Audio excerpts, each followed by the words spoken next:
America, and welcome to the Jaz McKay Show on Twitch.tv or Twitch.com, whatever you choose, however you do it. Hey there, Killer Whale 1 in the chat room. What's happening, my brother? We hope everyone. Hey, listen, by the way, Killer Whale, just so you know, look down in that bottom right-hand corner there of your feed. You should see a little button there that says share. And you can share this wonderful broadcast with all of your Facebook friends or who else is there? Let's suppose you wanted to share it with your Twitter friends or whoever it might be. You can do that. We have the technology, ladies and gentlemen, here on the Jaz McKay Show at Twitch. You have. Good for you. Killer Whale has done that. We have a wonderful show for you this afternoon, boys and girls. Thank you for tuning us in. A lot of stuff is happening. We're going to tell you about a BLM, a big BLM thing that's going on, a big Black Lives Matter protest that's happening tomorrow. And we'll tell you where that is, and we'll tell you how you can go and protest the police. Well, no, wait a minute. I'm sorry. This isn't about protesting the police anymore. This isn't about protesting racism. This is about protesting the existence of the United States of America. Let's be honest here, okay? Let's be honest. That's what this is about. This isn't about George Floyd, okay? This isn't about police brutality. This now has transferred over from that to now a protest against all that you hold dear in your heart, everything that you hold sacred about the United States of America. That includes, of course, capitalism, and it includes, of course, Donald Trump. It includes everything. This is a protest against all of America. Don't forget that. Now, I want to say something here at the outset that I haven't articulated to you. All right, I'm going to do this. Let's do it like this. This is me a week ago. Okay, this is me. I'm going to do. Just a minute. Let me get into the zone. Okay, this is me a week ago. I support the protesters. They have a right to protest. I support the protesters, but I don't support the rioters. Okay, there. That was me last week, okay? Now, here I am this week on Thursday, the 4th of July. That was last week. Now, here I am, the 4th of June, 1 week later, and this is me now. I don't support the protesters either. I've had it up to here with the whole flipping thing, man. I'm done with it. I don't support the protesters. I can't, no longer. There's no need to protest anymore. Those days are over. Those days were probably over this past weekend. Those days were probably over 4 days ago. It's no longer about George Floyd. In fact, I've got video evidence that I will bring you on this show momentarily that the people that are out there protesting, the people that are out there doing their little thing about, they don't even know who George Floyd is. They don't know his name. They don't know who he is. I have that video evidence. It's coming up momentarily right here on the Jaz McKay Show. I also have the latest from the United Spot.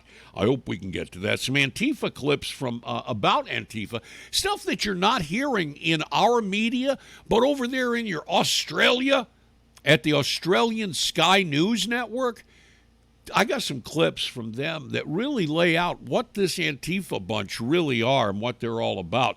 Also, if we have time to get to it, Don Lemon and how much he just loves these protesters and no, I'm sorry, rioters, protesters, right? They're all the same now. I don't support them any longer. I've been wondering, since we started doing this, we started doing this podcast on twitch.tv way back on Monday.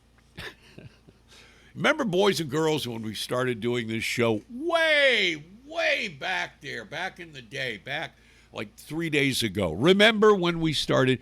I've been thinking to myself, I got to get John Hawkins on this program. We've had John on. He's been a part of my radio show for the past 20 years. And it's been so long since we talked to John Hawkins. He used to have the rightwingnews.com website. Now John has Brass Pills. It's a website, and it's just for men. BrassPills.com. Gender benders, cheating wives, family courts that ruin lives. Man bun wearing beta males have replaced cuts with ponytails. Social justice runs amok, so climb up in my pickup truck. Do I offend you? Well, I don't care, cause you can kindly kiss my derriere. Men today need to cowboy up, stop acting like a bunch of buttercups. Get out there on that shooting range, play ZZ Top, turn up LaGrange. BrassPills.com. It's a website. It's a website just for men. Just for men. BrassPills.com. It ain't for Barbie, it's for Ken, and he needs it. And providing that the streaming gods are working. John Hawkins. Hello, John. John, this is Jaz McKay calling. Can you hear me? John Hawkins, are you there, sir? I can indeed hear you. It's nice to be on with Jaz. It's great to have John Hawkins back on the Jaz McKay Show. Let's hear it. Thank you for that underwhelming response. All right, John, so what's been happening? Now, you're in, tell everybody where you're at. I'm always confused. I am in Myrtle Beach, South Carolina. You're in South Carolina, not North Carolina. I go into North Carolina all the time. I'm right over the border. Okay, now I'm in North Carolina constantly. Now, North Carolina, which one is the one that is still on severe lockdown except for rioters? Well, North Carolina is not, even now, is not allowing gyms, barbershops, that kind of thing to open. They're not open for another 3 weeks, hopefully. South Carolina that stuff has been open for 3 weeks. Restaurants are open, everything. I mean, South Carolina, to be honest with you, is basically back to normal, except there's no concerts. Okay. Other than that, it's pretty much the same as normal here. Well, you can't expect them to jump right back into everything right away. I think we're okay with outdoor concerts at this point. I've seen enough now where I feel like this thing does not spread outside. It doesn't spread at all, as we know from the latest, and this is even coming from, what's his name? What was that guy's name? Ferguson guy over there in your Englands. Neil Ferguson, the one that came up. You remember you know who Neil Ferguson is, right, John? Yes. Okay. Yes. Well, tell everybody, Neil Ferguson is a what do you call it? A disease guy. He's a disease guy, right? He's the disease. I know he's like one of the people that helped build the policy over there. I don't know, and he got busted for something. I don't know. He was sneaking out to see a girl or something. I don't know. And it was he was going for some tail, and he was, because he was the one telling everybody got to be locked down. You got to stay home. Can't go anywhere. And then come to find out, he was going out to shtup his married girlfriend, and while shtupping her, he spread because he got the virus, and then he spread it to her, and then she gave it to her kids when she got home from shtupping him. So anyway, this guy got fired from his job at the National Institute for Health, which is the big British thing, and but now he's back. He's back. John, did you hear he's back again? Neil is back, and he says, I was wrong. No shit, you were wrong. He's saying, you know what, I was wrong. Social distancing, locking down, that whole thing, it doesn't help. It doesn't help. Well, they had, and I thought this was a nice, natural experiment. Some people got very upset over it. I didn't at all. Yeah. At the Lake of the Ozarks, maybe 3 weeks ago, you saw this massive pool party. I mean, it was everywhere on the news. People were like, oh, my God, everybody there is going to get corona. And then a story came out. Somebody there had corona. Oh, my God, everyone run for the hills. And I mean, if you probably have seen this. It was just I packed in. It was everywhere. And you know what? They came out with the data, I think it was yesterday, saying, hey, you know what? Nobody got corona from that. You're joking. Nobody did? Nobody got No, it. that can't be true. That they all have to be suffering, John. John, they all have to be. I'm just saying it's safe to. Oh You're not going to get corona outside. You're not. Don't go into a closed. Pretty much at this point, I'm at the point where it says, all right, listen, just don't go into an enclosed space and suck in air from someone who's been getting corona for a long time. So don't stay inside. In other words. Get out. In other words, get out of your house. Yeah, get outside. Go. How about the beach? Is that okay? John, I want to get your expert opinion because you're a beach man. You love. I mean, you got some great. I'm telling you, South Carolina beaches, folks. Have you? You think we got great beaches here in California? You ought to see them East Coast. The beaches on our coast are better because one, it's sandy instead of rocky, and two, the water's warmer. Yeah, and that is true. But let me ask you. Can I ask you a question? You ask me a question. I'm going to ask you because you're expert on the beaches and you're expert. Is the warm sand better? Is the dry sand better than the wet sand? Which is better, the wet or the dry sand? Because we're confused here in California. We've been told we can't go on the dry sand, but we can go on the wet sand. But the weird shit is that you can't get to the wet sand unless you go on the dry sand. Can you unroll like a roll of carpet or something that gets you all the way there, and then roll it back up when you're done? I think the Garcetti, Eric Garcetti, the oh my God, did you see Eric Garcetti kneeling and apologizing for his white privilege yesterday? Neil Garcetti, no, Eric Garcetti. I get the Garcettis all confused. He says that you can't go on the wet, can't go on the dry sand, go on the wet sand. And it was his little way, and it really fucked with the poor old surfer boys. You know, they're not all that bright. They couldn't quite figure out, well, how do we get there, dude? So what they did was, and there's just, the mother of invention and the necessity and the whole 9 yards. We'll take 2 towels with us, and we'll throw the towel down, and we'll walk on the dry sand. Then take the other towel, throw it down, pick up the other towel, and that's how they got to the beaches. Isn't that wonderful? Did they actually allow that? Or they well, you're not cheating if you're doing that. You're not, you're not falling in the lava. I mean, it's how we're doing. I don't know. I went to the beach here in Bakersfield, and this is what everyone was doing. Yeah, we don't. Yeah, I went to Beach Park, folks. Yeah, went to Beach Park. What do you think now? I made a statement at the beginning of the show that is going to lose me so many of my fans, followers, friends, relatives, family members are just going to disown me. John, I have to say this, and I know this, and I'm going to say it again, folks, because there's I see there's some new viewers that weren't here at the outset of the program, and I'm going to bow my head now and tell you I'm so sorry that I have to say that. Last week I was in support of the protesters. It's America. It's your First Amendment. Rah, rah, rah. First Amendment. Get out there and protest. But now, and I didn't support the rioters, but now, John, it's been how many days? 7, 8, 9, 10 days. 10 days, John. 10 days since all this started. I'm just about over it. I'm sorry. I no longer support even the protesters. I don't support them either. There you go. I said it. What are you going to do about that, huh? What do you think, John? Are you still a supporter of the protesters? Depends on the area, Jazz, because I'm going to tell you, for example, we had protests here in Myrtle Beach. Yeah. They were peaceful. They were peaceful partially because there was 1 million cops out there and everybody's armed. And the first time anybody got the slightest bit out of line, they busted them down and arrested them. That's awesome. Then they had another protest, and I heard, and I wasn't out at that one, that there were as many cops there as protesters.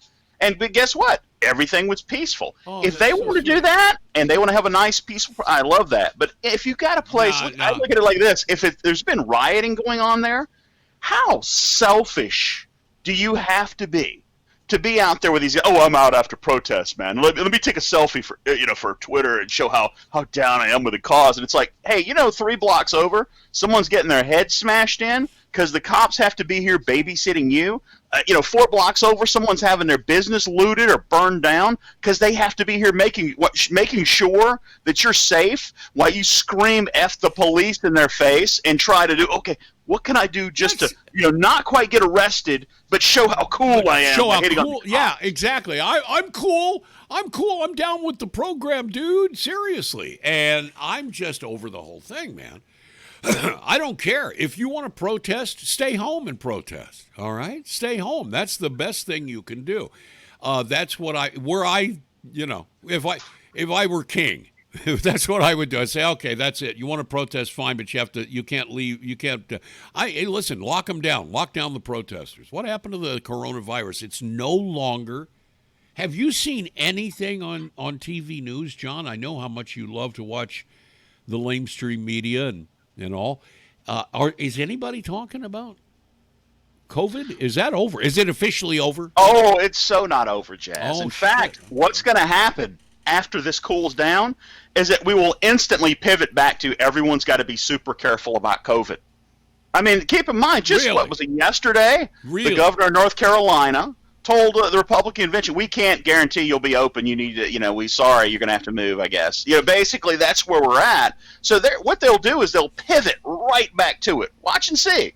I mean, look, in the middle of all the stuff that's going on in New York, you got places being looted, burned down, just widespread violence and craziness. They're sending cops out because there are Jews getting together in too big of numbers. Yeah, what's up? In the middle of a protest. What is? They're Jews, and the Jews. There's too many Jews, so we got to get rid of. De Blasio did this a couple of about 2 months ago, right? Where he told the Jews they couldn't go out and do what it was a funeral, I believe. Correct? Yeah, he's done this multiple times with funerals. He arrested. He had rabbis arrested that were actually social distancing, but there were too many of them. I mean, this is the type of guy you're dealing with. This I think he's really got a hard-on for Jews here, but he is not a fan. What about Cuomo? Cuomo Cuomo got really pissed, I think, the other day, right? Didn't he? And he said he was going to step in and he was going to take over New York City because De Blasio, man, dude's a fucking idiot. You can't get around. The guy is an incompetent moron.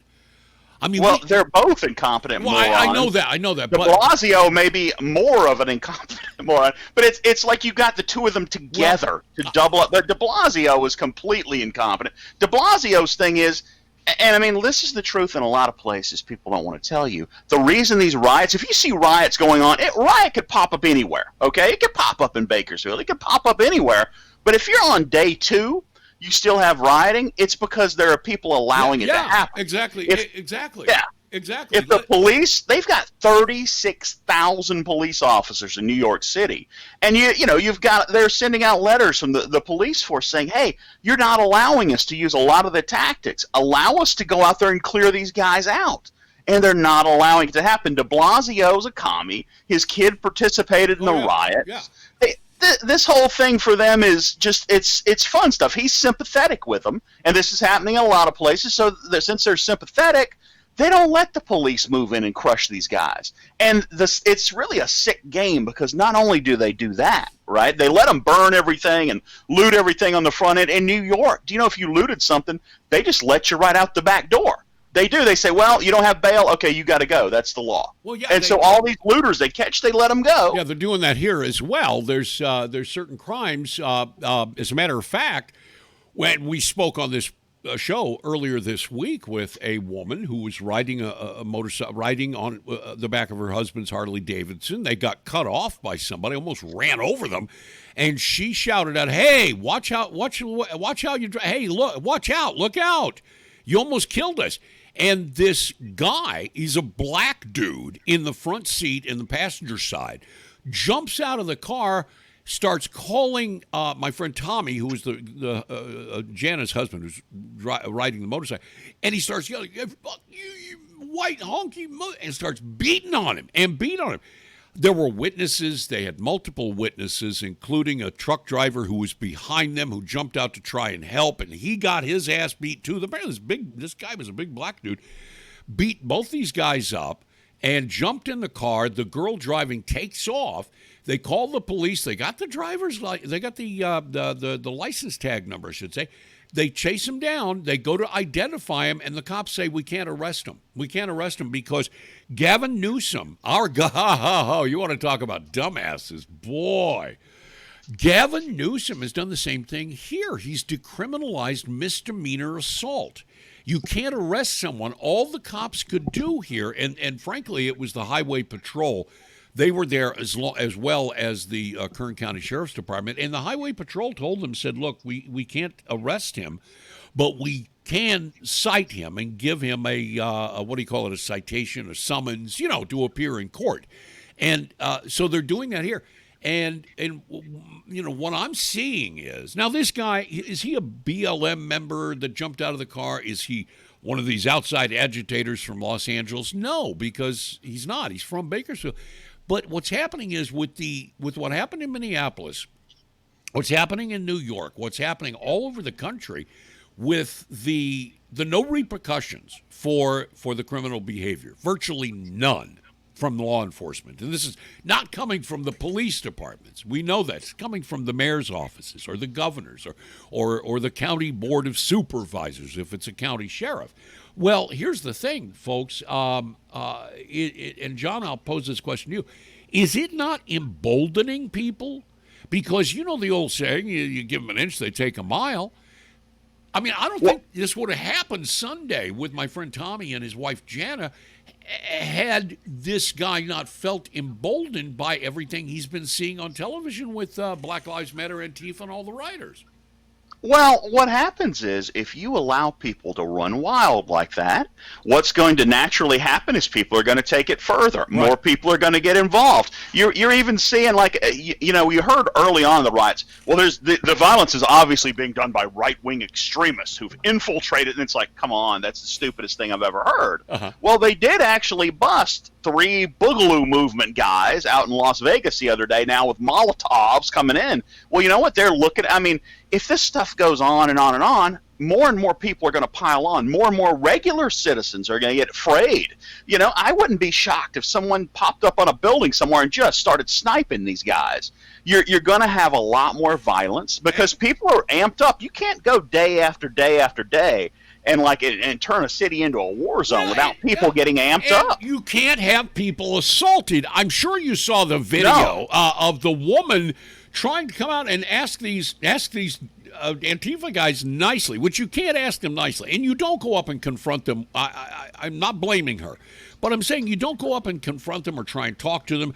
I'm sorry, but John, and you're going to probably disagree with me, but it is time to shoot first and ask questions later. If somebody is coming after you, don't try and reason with them. Don't say, what are you doing? Why are you beating me with a 2x4? And this poor woman, she's she's in her late 50s. She's not quite, a senior citizen, but she's an older lady, is being beaten by 3 Antifa guys. The husband comes out of the bodega. He's trying to get them off. They take a 2x4 and start pummeling him. We have cops that are dead. They're shot dead in the streets. Nobody's talking about that, by the way, John. How many people are talking? John Hawkins from BrassPills.com. How many news organizations are talking about the dead cops we've got? Not very many. None. Why? Because it detracts from the narrative they want to present. These are all peaceful protests. I see this on Twitter all the time. It's fascinating.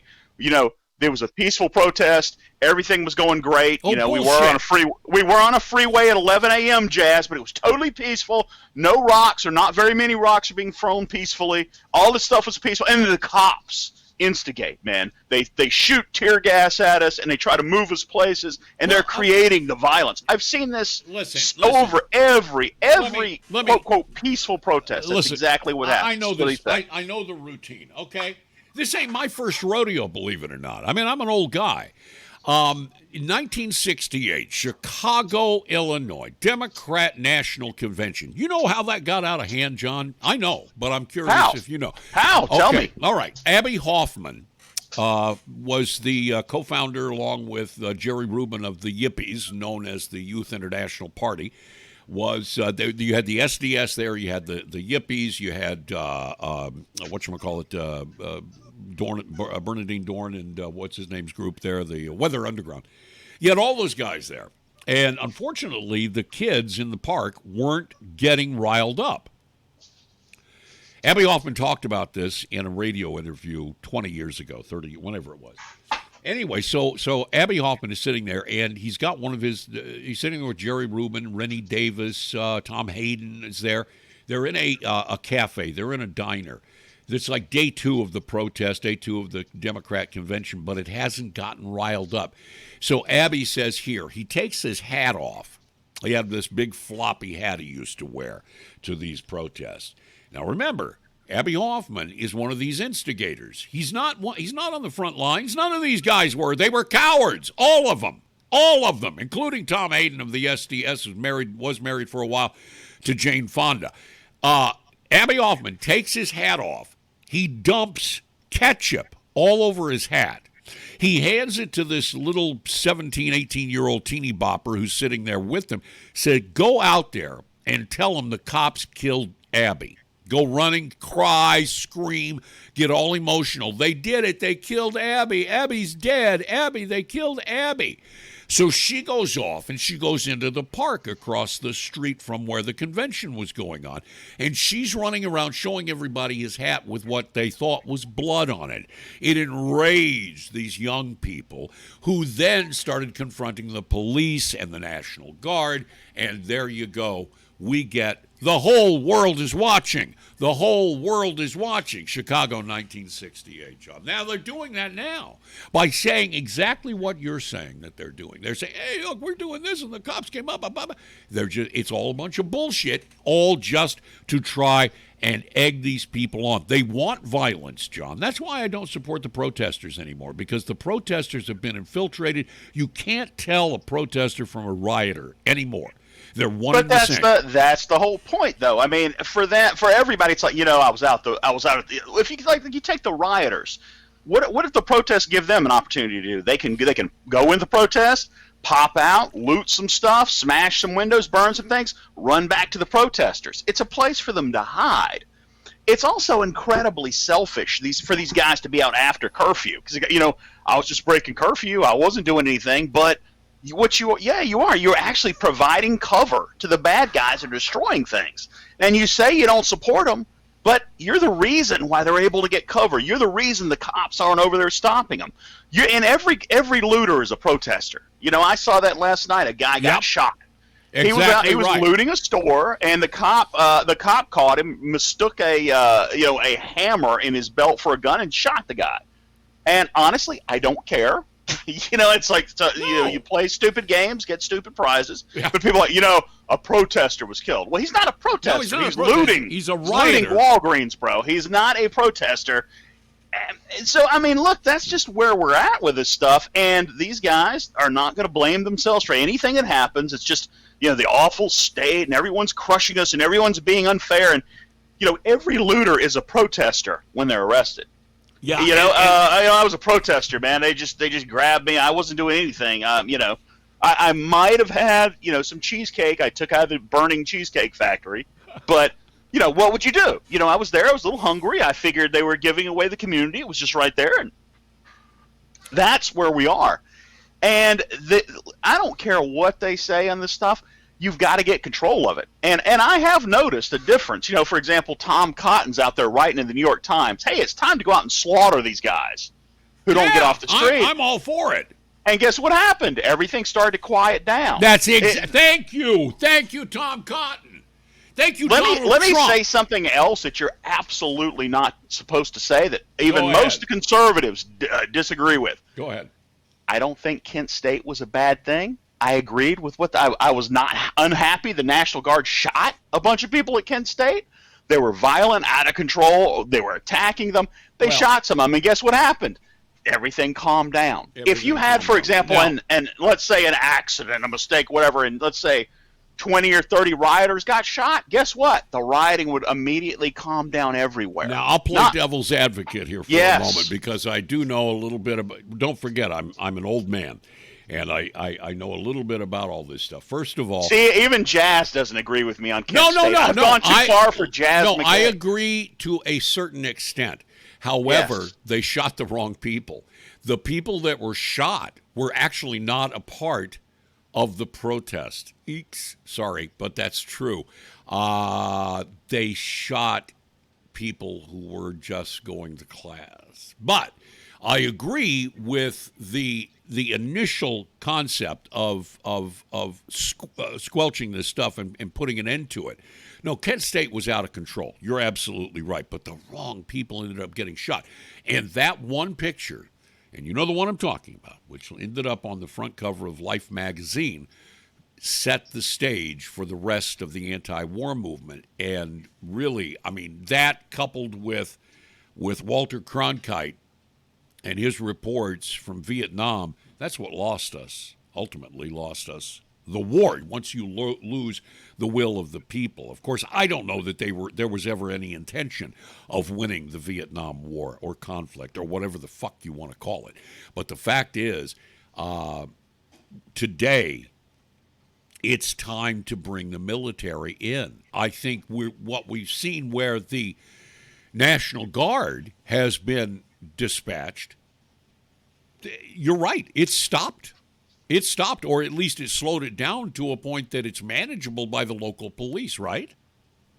Well, I think to be honest with you, I don't think most of the places, I think it was helpful in some places, the National Guard. A lot of places, they've called them in, they haven't used them, like Minneapolis. But I think you're starting to see the energy of this whole thing go away because you're seeing a much stronger police response. They're starting to see, hey, there's people dead all over the place, and they're getting a little scared of how this is going to turn out. They're hearing people talk about, hey, there's soldiers coming in with bayonets. That was a big thing. I know it was trending on Twitter. They're giving the soldiers are sending in bayonets. Yeah, you know. So they think about that stuff. So it's slowing it down. So I don't think we had a ton of like looting and violence like we did 3 or 4 days ago yesterday. No. We'll see how this goes. I think it's going to quiet down at this point on its own. I think part of that is the threat of violence. But here's the thing: it didn't ever have to get to that point anyway. And a point I was going to make earlier is, these mayors, these governors allow it to get out of hand. If it goes like 2, 3, 4 days, it's because they're allowing it. Because their thought process is, they'll we like these guys, and they'll get it out of their system. And guess what? On the back end, somebody else will pay for it. And I would like to add to this. The insurance will, or the government, or somebody will give us money and take care of it. The mayors, for instance, the mayor of Portland, Oregon, let's just take him for example, who 3 years ago did not crush Antifa and allowed, you recall, maybe you saw the video of the 70-year-old man being dragged out of his car by Antifa and pummeled with lead pipes and tire irons while a police officer is sitting on a motorcycle less than half a block away. I think we're going to find out that, and this is why declaring Antifa a domestic terrorist group is so important. Once Barr starts investigating Antifa, once the AG's office starts investigating Antifa, we'll find out where the money comes from, which we all know it comes from Soros. We all know about the open whatever it's called, Open Society group that is funded by Soros, which funds Antifa.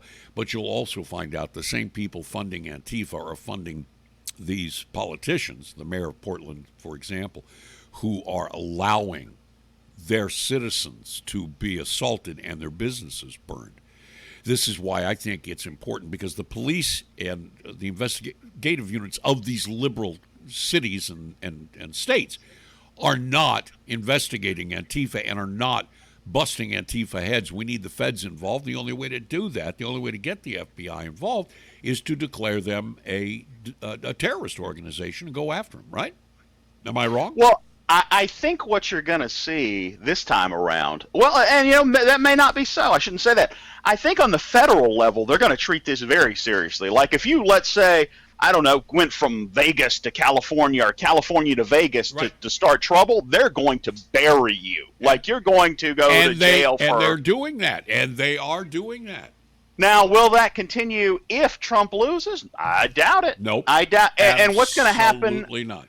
And what's going to happen in a lot of places is, I've heard people say, well, they've caught all these rioters. Yeah, but you got to understand, the people in charge are sympathetic to them. So what's going to happen is, well, you burned a few shops and stuff, but everybody was crazy. You get 30 days community service. Right. That's what's going to happen with these people all across the country. And John, here's the thing. In liberal enclaves. Here's the thing. Okay, what Trump has done, which, I'm telling you, I know you don't have the respect for him that I do.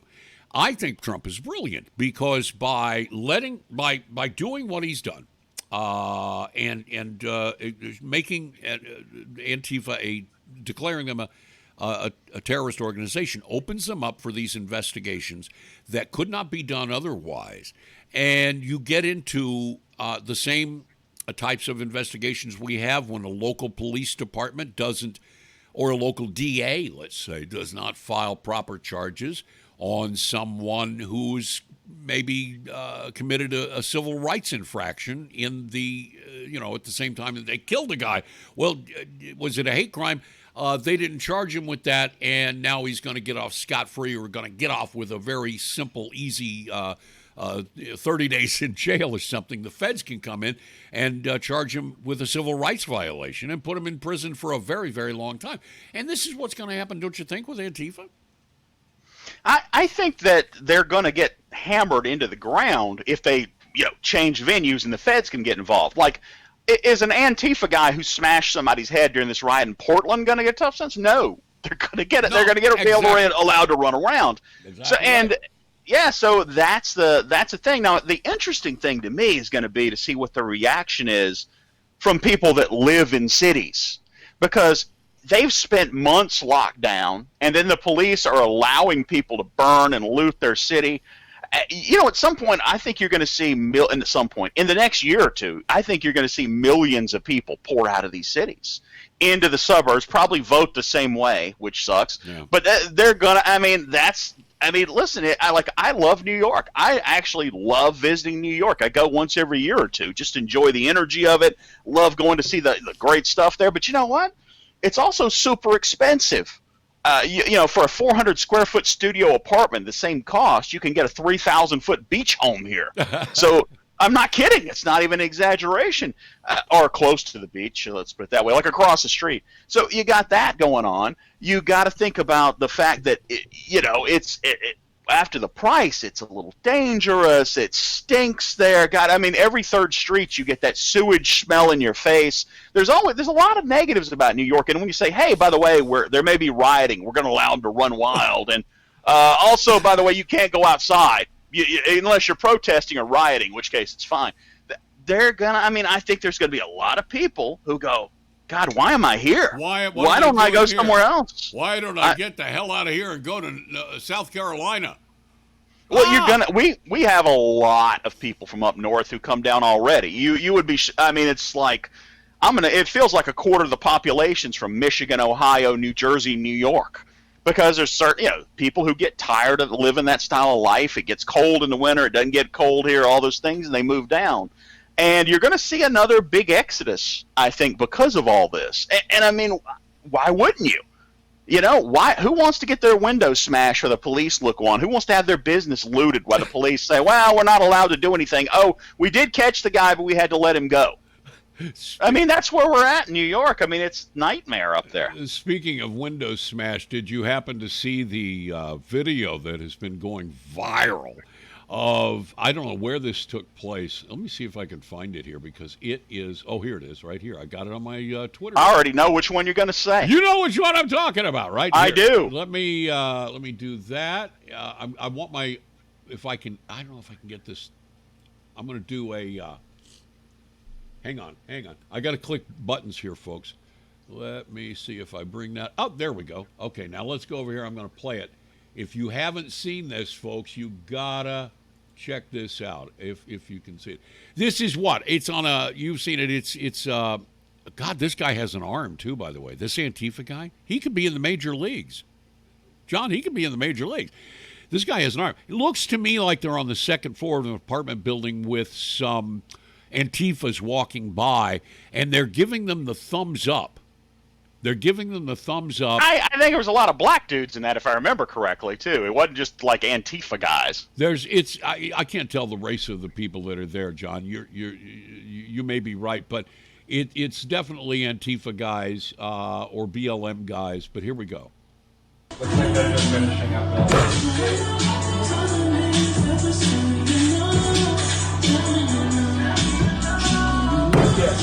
Why are you?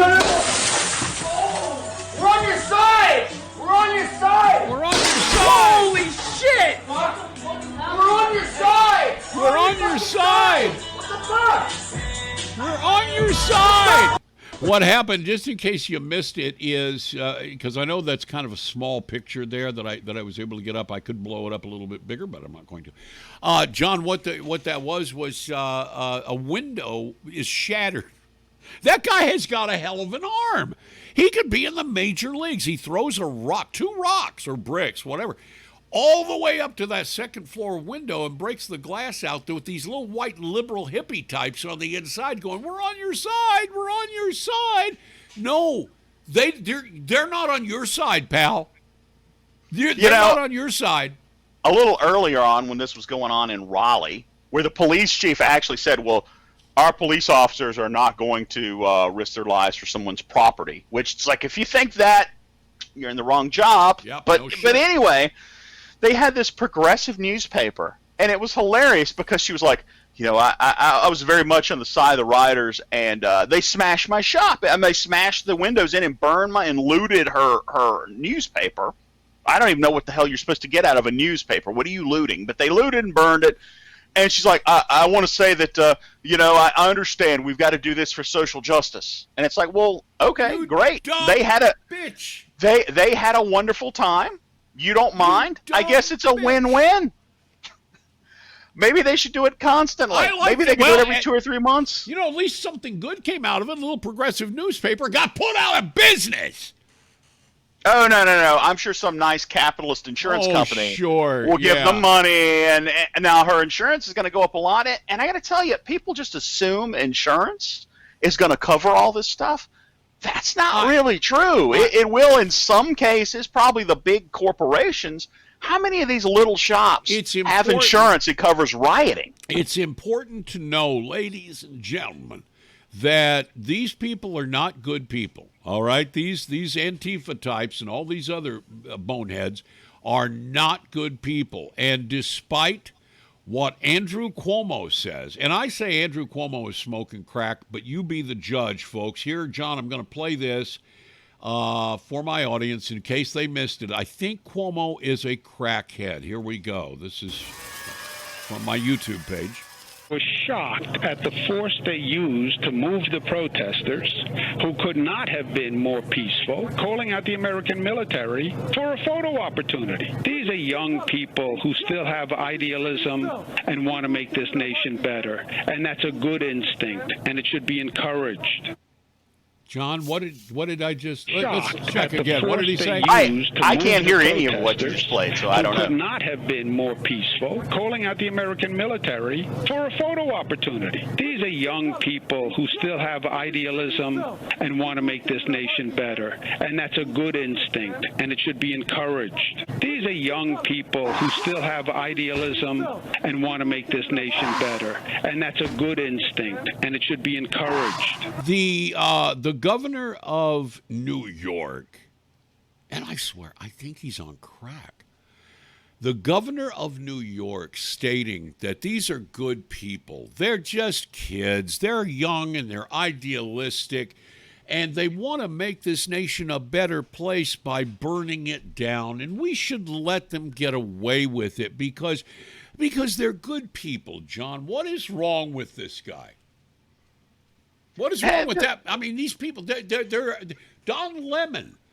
Don Lemon says this. Here's the thing, though, Jazz. The thing that's wrong with him is wrong with liberal mayors across the country. Uh-huh. Now, I get Don Lemon thinking this, or a lot of these celebrities who are bailing him out, Seth Rogen, all these guys, because you know what? They're not impacted. They're sitting behind a gate somewhere completely safe, and they're not going to have their city burned. They're just saying, not their city, not their house burned. They're not going to personally lose anything, so they don't care. If they were, let me tell you, if people were getting ready to burn down, were starting to just lunge into Seth Rogen's house and burn it down, I guarantee you he wouldn't be bailing them out of jail. No, somebody else. No. No.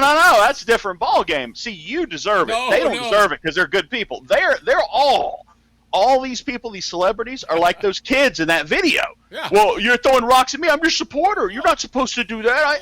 That's their thinking. I'm on That your is side. that is as deep as their thinking goes on it. And they're not. It's the same thing. A little bit. You can even go back to Corona. The people who had jobs at home and who were doing fine didn't mind the shutdown. Who cares if you're shutting down? I'm not shut down. I can work from home. And you saw this with and the same thing. Liberals, hey, I'm not having my house burned down. I don't care if other people's get burned down. Well, that's the way they think. Exactly, it really is. Exactly. How do you change that thinking? Because Laura has a friend. She's known this guy for 25 years.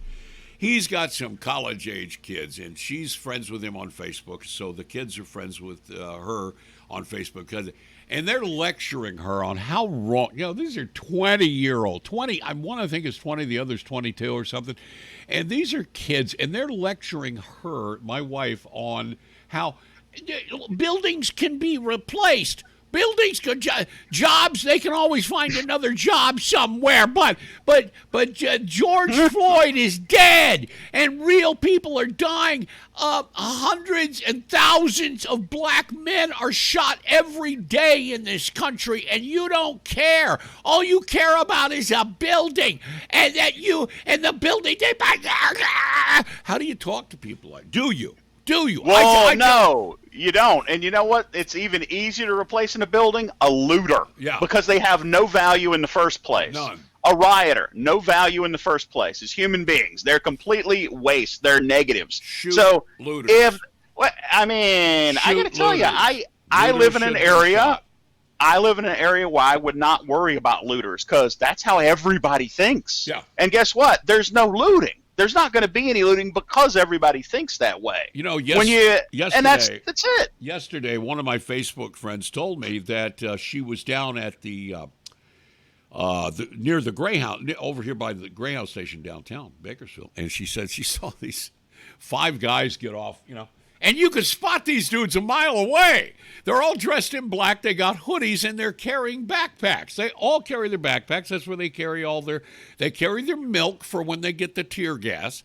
They carry their bricks.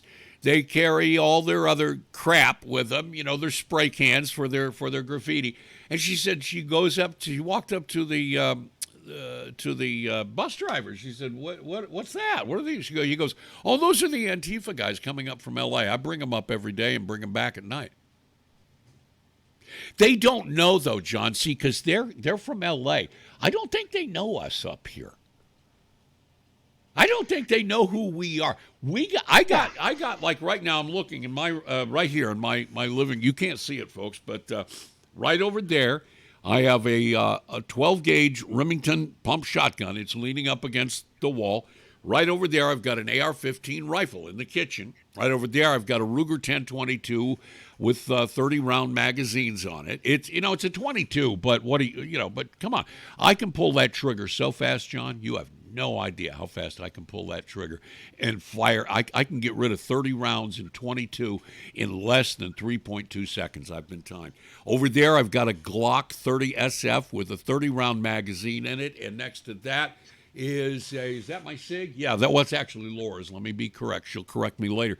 Laura's SIG Sauer, 18 rounds in that one, 17 in the magazine, and 1 in the chamber. So, we're armed. Everybody I know has an arsenal that's a small arsenal. The rest of my stuff is in the safe and in the back of the house. That's just in the front room. That's where I live. You've got the same. You live with the same people. You live with people just like me over there, don't you? Everybody down here is right. That way. I mean, that's the thing. You have people like that, and this scares liberals. Uh-oh, everybody's got a gun. It's dangerous. Whoa. Actually, it's safe. It's safe. It's the opposite. It's the opposite of that. It's very safe because everybody's got guns. We expect the police to roll these guys up if they riot. And look, when you talked about peaceful protests, we have actually peaceful protests here. Like genuinely, we had a genuinely peaceful George Floyd. Well, it's genuinely peaceful because nobody's letting it get out of hand. Are you but I mean, sure? still, Are you sure? I mean, is that? Well, let me put it this way. They were peaceful. There wasn't any, I think there were a half dozen arrests, and they let 3 or 4 of them go. Nobody's windows got smashed. Nothing got burned. Everybody's happy. Yeah, you know what I'm saying? What's the downside of that? No, I'm with you. Person? I'm with you there. We had some stuff downtown, and they try to instigate people. I get a kick out of these I call them little Abby Hoffmans running around because they're sending, they're out there with their bloody hat trying to get everybody riled up. And they wanted to come here to the sheriff's department, which, by the way, Kern County Sheriff's Office is about a quarter of a mile from my house. So they got to go by my house to get to the sheriff's department, and they were planning on meeting up at the corner of Decatur, and I think it was what was it, Decatur, and there's a convenience store there, and they were planning on meeting up there at 11 o'clock the other night. And I think I heard from some of my neighbors that said they drove by, there were 4 guys there. In other words, the same organizers from L.A. that were trying to get the 300 people to come with them from downtown Bakersfield were there by themselves. And they just gave up and went back to their hotel. So, They probably, Jazz, just wanted to have a peaceful protest. Peaceful. Totally peaceful. Hey, 11 o'clock at night. Now, I want to talk about this right now. Let me go over here. Hang on, Johnny boy, as I bring this up. Where is it? Okay. I got to get rid of that. Barbara's texting me, and I have to basically use this page here to show this. And I'll read it when I bring it up, folks. Bear with me. Okay, there it is. There's the picture of the flyer. This is on my Facebook page. It says, John, I'll read it to you. You can't see it. It says, Bakersfield Black Lives Matter Peaceful Protest, Friday, June 5th, 6:30 p.m. at California and Callaway. I'm sorry. On the corner of Callaway and Hageman. Peaceful protest. Wear all black. Stay on the sidewalks, wear masks, peaceful protesters encouraged, John. They're encouraging peaceful protest. What do you make of that? Well, you know what else encourages peaceful protests is smashing the people, having the police just smash the ones that are not peaceful. Yeah. Oh, I think I'm going to throw a rock. No, you're going to jail. You don't get to throw rocks at the cops. And so, they do this, by the way. I think it's amazing. Hey, we threw a few rocks at the cops. It was peaceful. MSNBC early on in this, and they do this in different levels. With other news organizations too, but they're literally saying, yeah, things have been under control. They have not been too rowdy here. And there's like a building on fire behind him. literally on fire behind him. And he's saying, well, things have not really gotten out of control. It's been generally calm and peaceful. Yeah. That's all over the place. I've seen that. Now that one stuck with me because it was MSNBC, but it's happened multiple times now. Look, you can't be saying that you're setting buildings on fire and it's peaceful, but they do. Or, yeah, there were people throwing rocks at the cops and it's peaceful. Well, no, you can't throw rocks at the cops and say you're being peaceful. You can't, well, we just looted a few stores. That's not how this works. That's not how this works, people. John Hawkins with us from BrassPills.com. John, last night I saw something really disturbing on Tucker Carlson. And it was a video. Well, first he set it up with some videos, some videos of groups of people, groups of white people on their knees in some city somewhere. I'm not sure. It looked like probably D.C., but I could be wrong. On their knees, a person on a megaphone telling them what to say, put their hands in the air, get down on your knees, and apologize for being white and being a racist. Saw about, looked to be around maybe 200 people volunteering to do it. In other words, gutless, spineless, wussified little white liberal pricks suffering from serious white guilt on their knees. Please forgive me. I am white. I am sorry for being a racist all my life. I mean, this stuff. Then now that was bad enough. John, have you seen that video? Have you seen those videos? I have, and I have a completely different take. Okay. Then Then, now, like I said, that didn't bother me all that much. But I just sit there shaking my head. I'm like, what are you fucking idiots doing? Then there's a guy, and he's roaming around the streets of New York City. He's got a YouTube channel, and he's walking up to women, only women. He'll walk up to a guy only if the guy looks like a wimp and is walking with a girl. But he walks up to women and says, get on your knees before me and apologize. Apologize for being white. His name is Smooth Sanchez. Looks like a Latino guy. He is at least wearing a mask when he goes out, and he does these live stream videos. And to me, that's creepy. You want to stand on a podium and get a lot of volunteers to come in and apologize for being white's one thing. But to walk down the street, walk up to total strangers and demand that they get on their knees, John, a woman, get on your knees in front of me and apologize. The imagery of that is really, really disturbing. I'm assuming it's less disturbing in liberal areas where you actually might get some takers. As opposed to down here where you're getting a beating. No, he's getting takers. No, but I'm talking. No, I know he's getting takers. I'm saying, like, it depends on the area you're going through. You try that in, let's say, Oklahoma or a lot of the, anywhere that's non-liberal, that's like a violence-inducing thing. In liberal areas, it's like, I'm glad to see him doing this. I wish that more liberals would go out there and kiss the feet, man.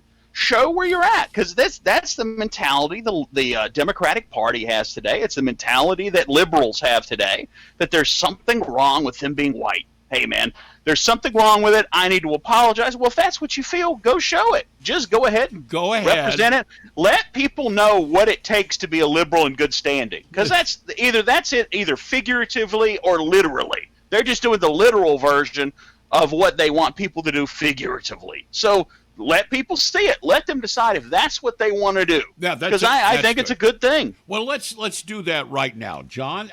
Can you hear? You said you couldn't hear the last video. Right. Okay. Well, then you just stand by. Okay. While I do this. Which one do I hit, Bob? This one here, number one. Okay, there's nothing there, Bob. There's nothing there. I'm sorry. Okay, I got you. All right, so turn that off and then go back here. Where? There? Okay. And let's see. We'll go right here and let it load. John, what this is, I'm going to be showing folks here a video. This is from Smooth Sanchez. This is Smooth Sanchez, John, and he claims he works.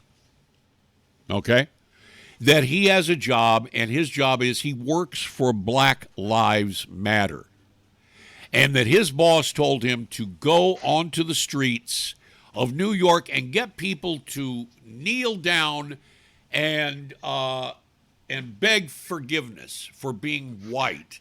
I know which one you're talking about now, because I just found Ann Coulter talking about it. So I remember the video. Okay, well, yes. There's 2.5 hours of it on this. By the way, he's trolling. Yes, he is. Here we go. Ready?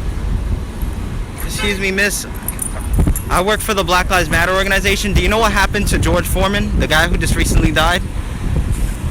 Now, I got to stop it right there. Okay, this is Smooth Sanchez.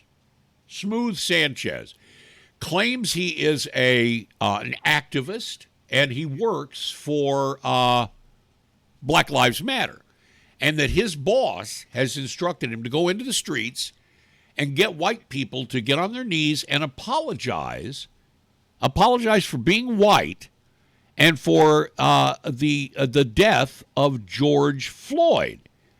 But I just want you to listen one more time to and then we'll play the whole thing. But listen to what he says to this woman.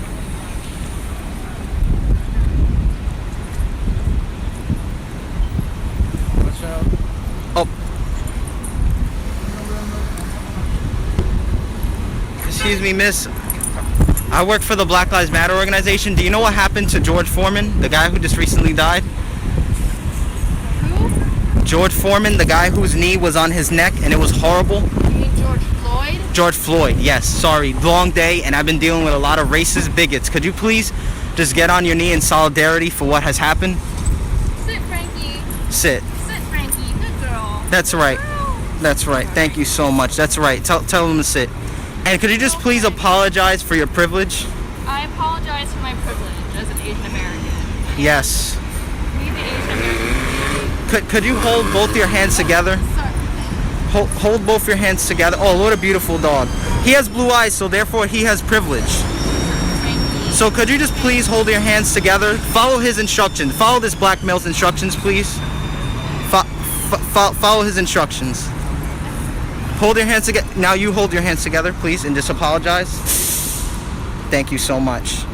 Say Black Power. Black Power. Yes. Yeah. Oh, sorry. That's cute. All right. Be on your way. Thank you so much. Yeah, so Look at that. there Look you at go. that. There you go. Would you look at that? Yeah. You know what's interesting Right? about that particular? There's two things. There's 2 points there that I would that I got to make. Number one, and maybe I should cut him some slack. John Hawkins back with us from BrassPills.com. Maybe he's a little confused, right? It's George Floyd, not George Foreman. I looked into it. I wasn't sure the first time I heard him say it, so I looked into it, John. George Foreman is fine. That is good news. George Foreman is fine. I have one of his grills right here in my kitchen. I have several. I love George. Been a big fan of George Foreman all since the 1970s. He's fine. He's okay. So is Betty White, just so you know. And she has refused to get on her knees. But that woman that was a minority. That woman was Asian. But I guess Asians have privilege too, John. Is that right? Asians have privilege? It depends on who you're talking to. Like, if they're trying to get into a university, they're, I think, officially white. I think they're part of the bad guys if they're trying to get into a university. Doesn't it matter if they're Korean or if they're Chinese? Well, that's a completely or- other different situation. Like, if you're in a Japanese. black community, they're technically white. Are they white? Are Asians white? They're white in a black community, or if they're okay. trying to get into college. But if liberals want to claim that conservatives all hate Asian people, then they're a minority. So it just situational. Okay. Now, do you think this guy is for real? It almost strikes me as this is a joke, right? It is a joke. I found the guy on Twitter. Okay. And he's flat out saying, this is a joke. I mean, he's doing it for fun. He's laughing at people doing this. So he is not a. Thank you for clarifying that. Although, let me note something. There were some other people doing this too. He was not the only one. I don't know. I'm assuming they were serious. And there's a mentality out there that says, hey, some people should be doing this. And, you know, the thing is, they don't respect anybody that does this. When I saw this, now I have to clarify. When I saw it on Tucker last night, I was enraged. Then I went to look this guy up because Tucker didn't identify who he was, I think for obvious reasons. I didn't want to give him any notoriety. So I went to look the guy up because I found his name and everything. And I watched and I saw that he kept saying George Foreman in that, and I wasn't sure. Then I found this one, another clip from the same guy. Look, those are white privileged people right over there. What he we did, must because make I was them looking kneel, at eh? Ann Coulter talking about it. He actually popped make into them her kneel. mentions to Hey. say it was a big goof. Excuse me, you're He's white. got a YouTube Are you channel two of white different people? Wait a minute, John. Could you just bend the knee in solidarity for what has happened to that poor man? Could you please just fight against racism? Fight against racism. Please. Donald Duck, the president, doesn't want this. What is wrong with you people? Absolute bigots. They should be in jail in China. What a waste of space on this earth. Yeah.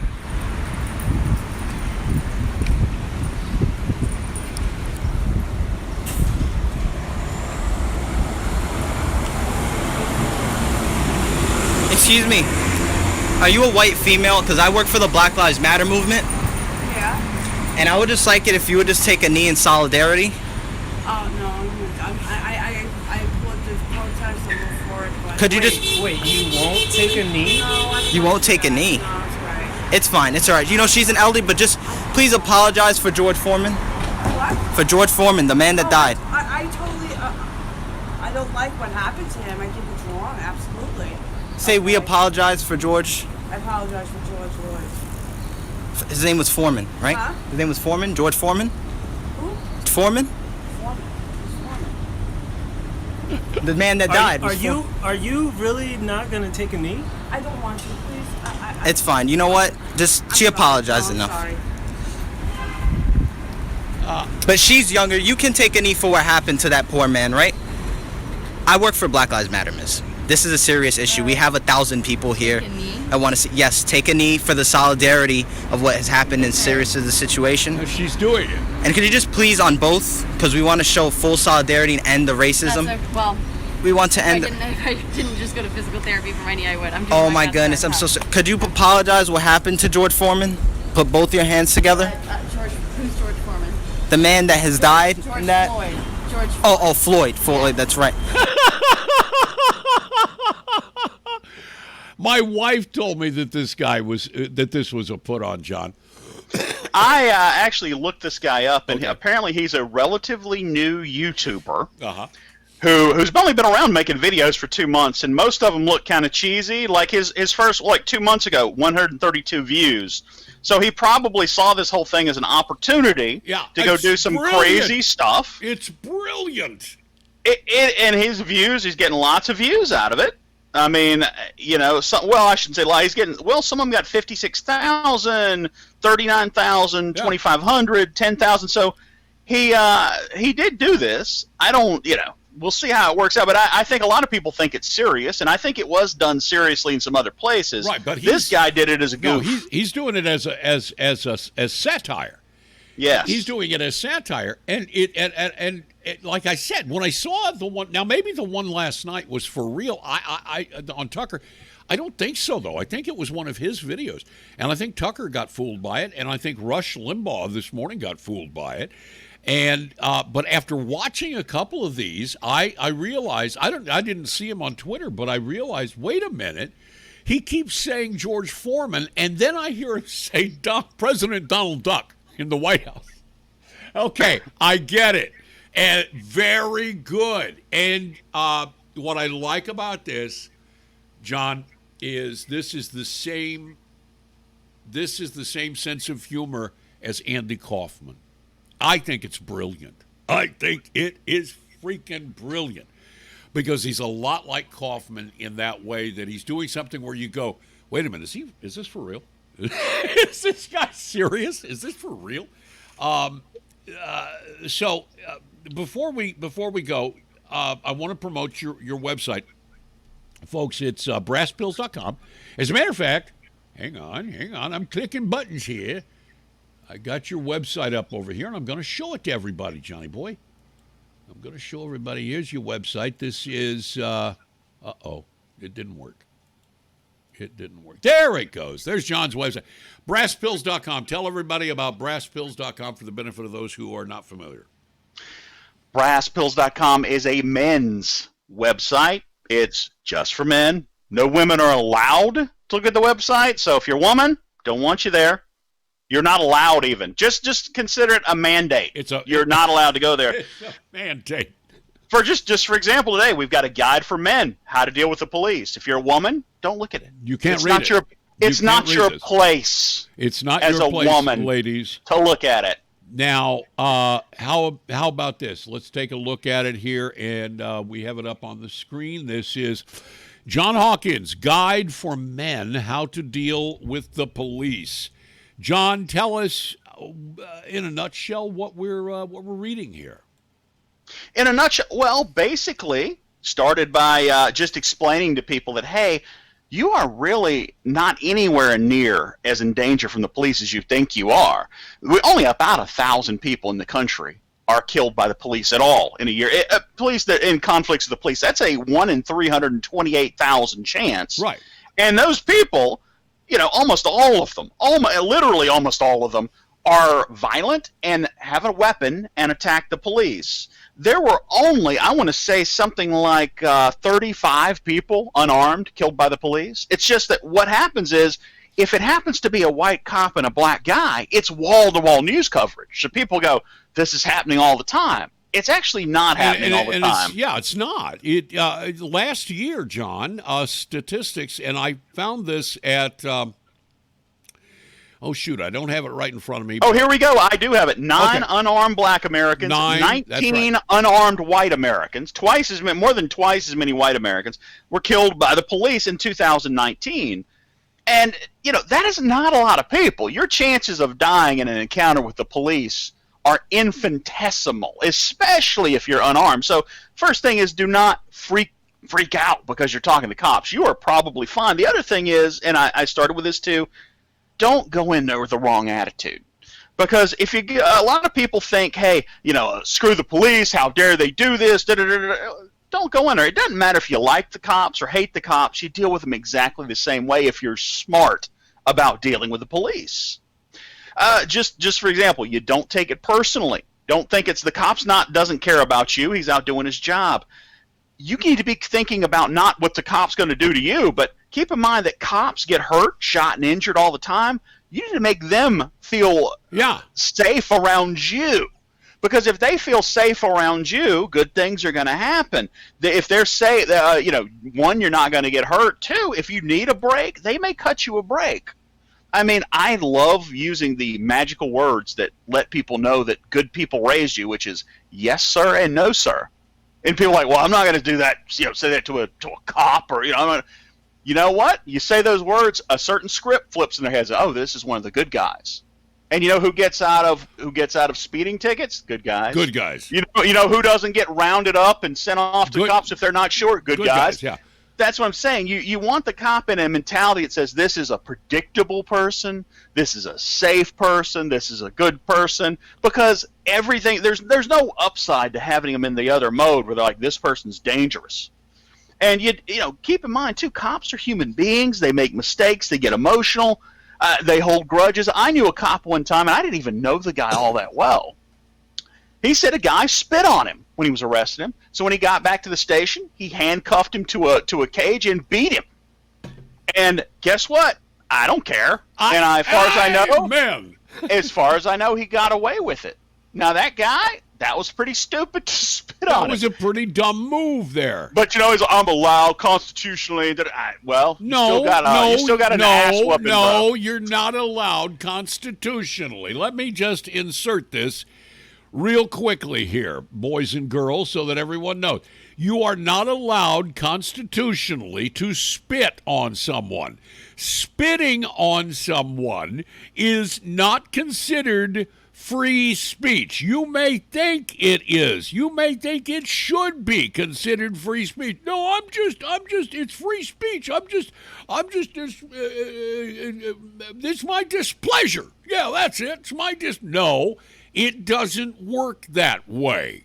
All right? Spitting on someone is assault and battery. Now, you may not go to jail for it, but you'll get your ass whipped if you do it.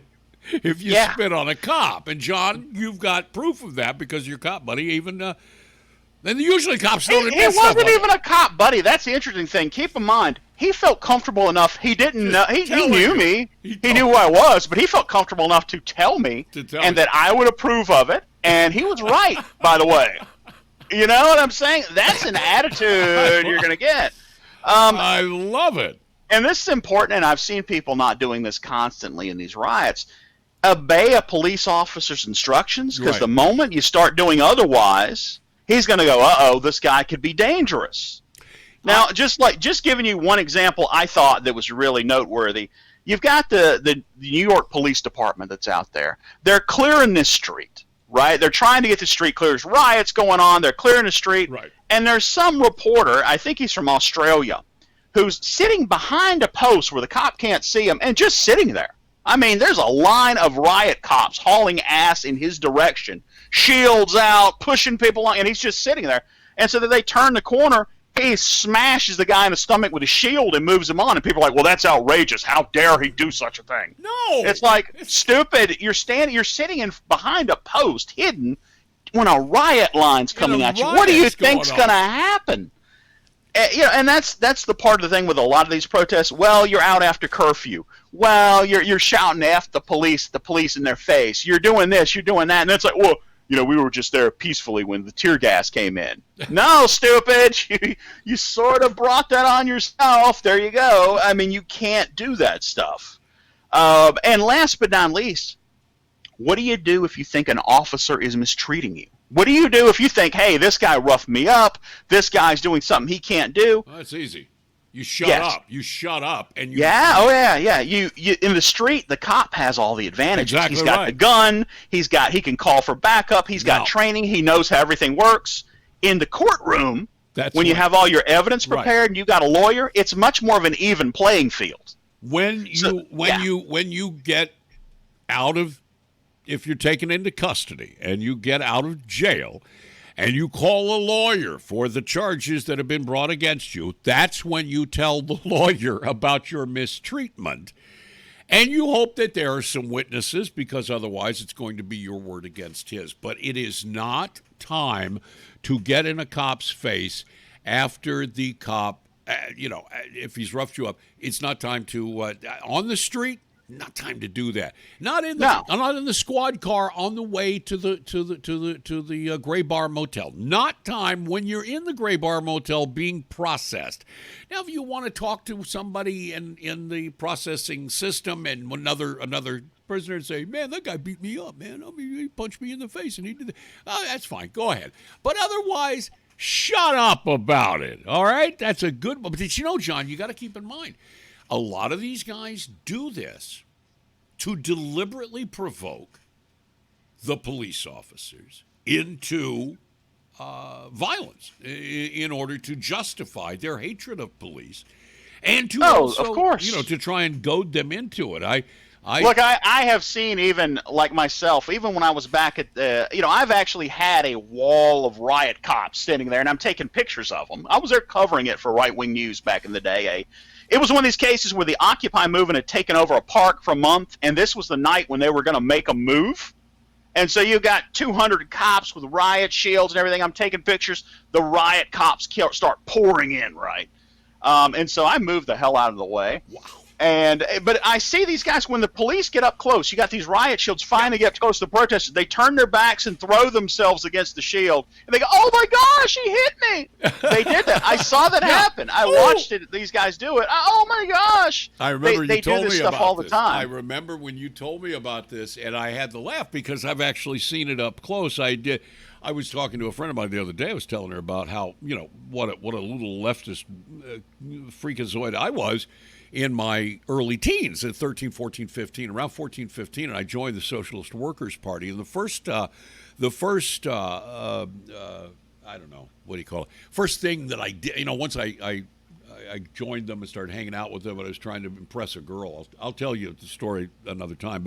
But we went to a protest. We went to not a protest, but it was a picket line for there's a bakery in Texas called Mrs. Baird's Bakery, and the workers were on strike, and so we went there to show solidarity, to show support, and I got things, and we were there also to get things out of hand. We were there to get the cops riled up so that there would be we were there to deliberately cause trouble. That's what the Socialist Workers Party was. That's what Antifa is. That's what Black Lives Matter is. That's what all these groups are. There may be very good intentions. There may be some people with very good intentions, but you know what?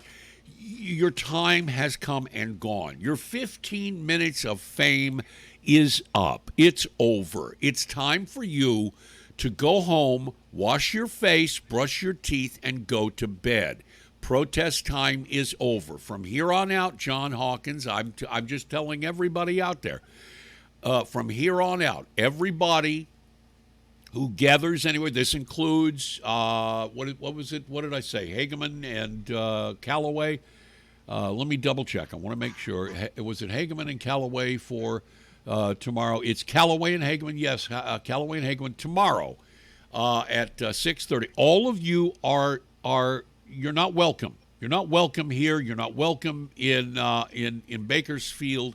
We're done. It's over with. Okay, the protests are over with. One thing I've wondered about, Jazz, with all this is if part of the problem is the social media era. Of course. Reason being, you've got all these people who are motivated to go. See, I was out at the protest, and here's my picture for Instagram. Yeah, right. And like you've got, and I'm sure you've probably heard about Jake Paul, who's very rich, very obnoxious. Just wandering through a looted mall, stealing stuff. Because he's on YouTube. He's like, hey, it looks cool for him. He's got plenty of money. So now he's been arrested, by the way, which I hope they'll throw the book at him because he's a wealthy celebrity. But who knows? But it's this thing, man. You want to be seen out. I want to be seen out after protests so I could show how rebellious and cool I am. Because so much of it is virtue signaling, too. Oh, it's all virtue signaling for those people, especially the white liberals.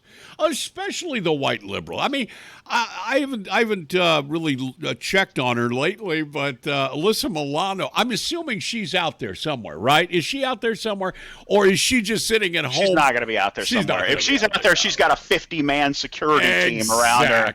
Exactly. That's how that stuff works.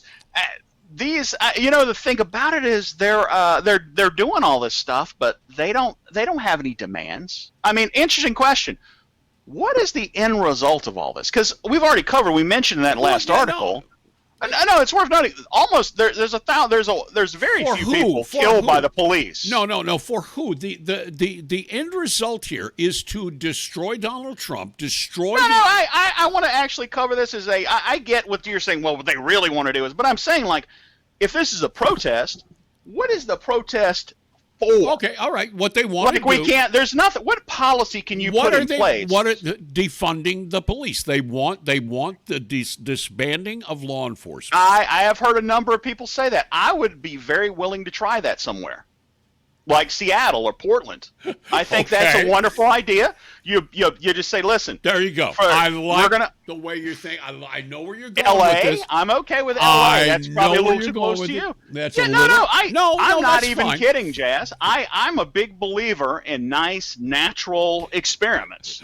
Like when all those people piled into that lake in the Ozark, I said, hey, great. I didn't get all upset. I was like, we're going to find out. You're talking about natural selection is what you're a big fan of. No. I mean, when I interviewed the late, great Milton Friedman, the legendary economist, he talked about how the EU, switching to one currency, that was a nice, natural experiment. We're going to see how it works when countries can't influence their monetary policy. Right. So I would be totally 100% willing to see a city somewhere try this. Let's try a city without the police. How about this? Let's do Berkeley. It's a small community.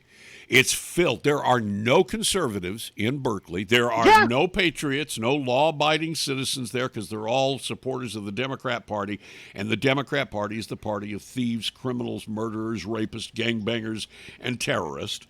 So let's do it in Berkeley. Are you down? I think Berkeley's fine. They could do Seattle. I'm okay with Seattle. No. Portland. I want to see it done here, and I want to see it done in California. I want to see it done in Berkeley. I really want to see it done in Berkeley. That's where I want to see them do it and try it in Berkeley. Let's give it a shot, folks. In Berkeley, there you go. Defund the police. We're seeing it. They've introduced legislation in L.A. I don't think it's really seriously going to go anywhere. But L.A. is too big of a community. It's too big of a city. Well, I think the mayor's already announced they're cutting, I want to say, $150 million. $150 million, yes. But I'm talking about fire every cop. I'm talking about getting rid of them. There's too many cops in L.A. to fire. There's too many good guys in L.A. people. One of the ironic things about this, and I know we're wrapping up, so I'll keep it quick here. One of the ironic things about this is this whole thing is about, hey, we've got to rein in the police departments because of what happened to George Floyd. Although, George Foreman, because number one, what they were doing apparently isn't their official procedure to begin with. Right. So how do you ever stop all cops from doing something they're not supposed to be doing in the first place? I know. But here's the thing: if you have days and days of violent rioting, how much of the public is in the mood to rein in the police? They're not. I mean, the people I'm talking to around here are like, they should send in the military to kill these people. I agree. And you think they're going to look at the police and go, oh, but we've got to reel the police back. No, they're thinking, you wait till the military's rolling down the street in tanks, man. No, they're probably thinking now, it's like, hey, maybe we need to be getting the police tanks. That's what people are thinking now because they've had this thing out of control for so long. I'm all for that. John Hawkins, brasspills.com. It's a website, and it's just for men. John, God bless you, my brother. Have a great one. Let's talk again next week. I think this was one of our more educational programs here on the show, and I think it was great. And the technology actually worked for a change, which is rare. Brasspills.com. Go there, folks, and check it out. John, take care, buddy. We'll talk to you next week, man. Cannot wait. Thanks a lot, Jazz. Thanks for having me on. God bless you, brother. That was great. And I'll tell you why. That was an hour and a half that just flew by, folks, with John Hawkins from brasspills.com. He used to have rightwingnews.com. For those that don't know, I've been friends with John. I've actually only met John one time, but I've been friends with him for over 20 years. And do we have that, Bob? Sorry, did I wake you? Do we have the music?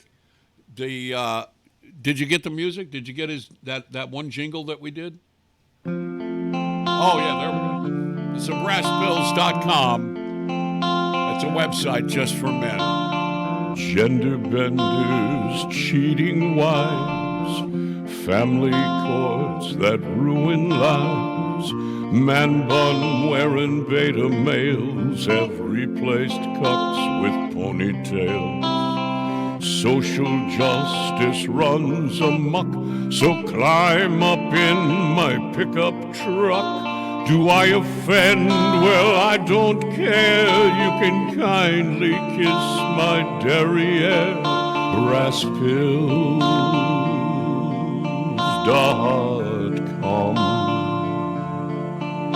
It's a website just for men. Men today need to cowboy up. Stop acting like a bunch of buttercups. Get out there on the shooting range. Play ZZ Top and turn up LaGrange. Put down that cup of iced frappe, chocolate mochas and decaf lattes. Pumpkin spice is flat out wrong. Drink your coffee black and strong. Brasspills.com.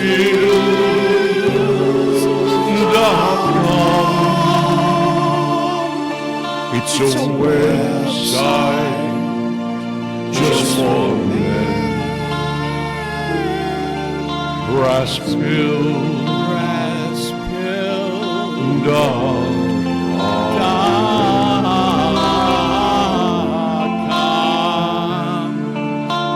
Yeah, buddy. John Hawkins, brasspills.com. John will be back with us next week for another excursion into podcast excellence right here on the Jaz McKay Show.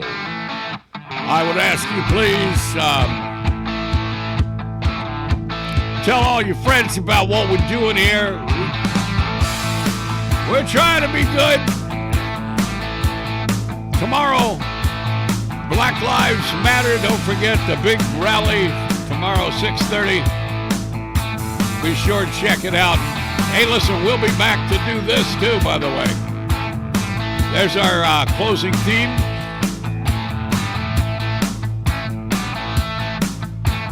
John Hawkins, thanks for being with us. That's going to wrap it, brother.